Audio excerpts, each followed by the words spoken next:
নমস্কাৰ বাইদেউসকল, আজি 26 নৱেম্বৰ 2024 তাৰিখতে সমগ্ৰ দেশৰ অংগনবাড়ী কৰ্মী সহায়িকা, আশা কৰ্মী আৰু মধ্যাহ্ন ভোজনৰ কৰ্মীসকলৰ দীৰ্ঘদিনীয়া দাবী দৰমহা বৃদ্ধিকে ধৰি বহুকেইটা দাবী পূৰণৰ স্বাৰ্থত আজি শ্ৰমিক কৃষকৰ যৌথ সংগঠনসমূহে সিটু আৰু all India federation of anganwadi ৱৰ্কাৰ্ছৰ নেতৃত্বত অসমকে ধৰি সমগ্ৰ ভাৰতবৰ্ষত কেন্দ্ৰীয় চৰকাৰৰ বিৰুদ্ধে তীব্ৰ প্ৰতিবাদ সাব্যস্ত কৰিব।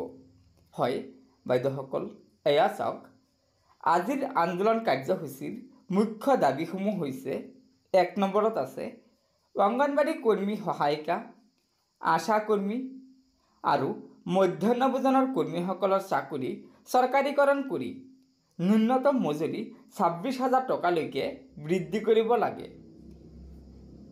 এইসকল কৰ্মী সহায়িকাক মাহিলী পেঞ্চনৰ ব্যৱস্থা কৰি সামাজিক নিৰাপত্তা দিব লাগে। আনহাতে ILCৰ 45 নং দফাৰ পৰামৰ্শসমূহ অতি শীঘ্ৰে কাৰ্যকৰীকৰণৰ দাবী জনাইছে। 2 নম্বৰত কৈছে অংগনবাড়ী কৰ্মী সহায়িকাসকলৰ গ্ৰেচুইটি আৰু চাকৰি নিয়মীয়াকৰণৰ ওপৰত সুপ্ৰিম কোৰ্ট অৰ্থাৎ উচ্চতম ন্যায়ালয়ে আৰু গুজৰাট উচ্চ ন্যায়ালয়ে দিয়া আদেশ শীঘ্ৰে কেন্দ্ৰীয় চৰকাৰে কাৰ্যকৰী কৰিব লাগে। 3 নম্বৰত কৈছে অংগনবাড়ী কৰ্মী সহায়িকাসকলৰ আশা কৰ্মী আৰু মধ্যাহ্ন ভোজনৰ দৰে সেৱাসমূহক ব্যক্তিগতকৰণ বন্ধ কৰিব লাগে। 4 নম্বৰত কৈছে স্বাস্থ্যসেৱাৰ অধিকাৰ আৰু শিশুৰ বিকাশৰ অধিকাৰৰ বাবে আইন প্ৰণয়ন কৰিব লাগে। হয় বাইদেউসকল, এইকেইটা মুখ্য দাবীৰে আজি সিটু আৰু all India federation of anganwadi ৱৰ্কাৰ্ছৰ নেতৃত্বত শ্ৰমিক কৃষকৰ যৌথ সংগঠনসমূহে কেন্দ্ৰীয় চৰকাৰৰ বিৰুদ্ধে তীব্ৰ প্ৰতিবাদ সাব্যস্ত কৰিব।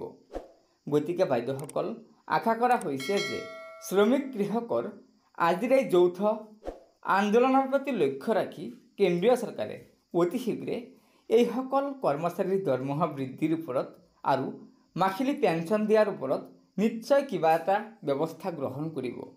গতিকে বাইদেউসকল, লগৰ বান্ধৱীসকলক আজিৰ এই ভিডিঅ'টো শ্বেয়াৰ কৰি গুৰুত্বপূৰ্ণ খবৰকেইটা জনাই দিব আৰু নতুনকৈ অহা বাইদেউসকলে অনুগ্ৰহ কৰি আমাৰ এই চেনেলটো ছাবস্ক্ৰাইব কৰি ল'ব। ধন্যবাদ। জয় আই অসম।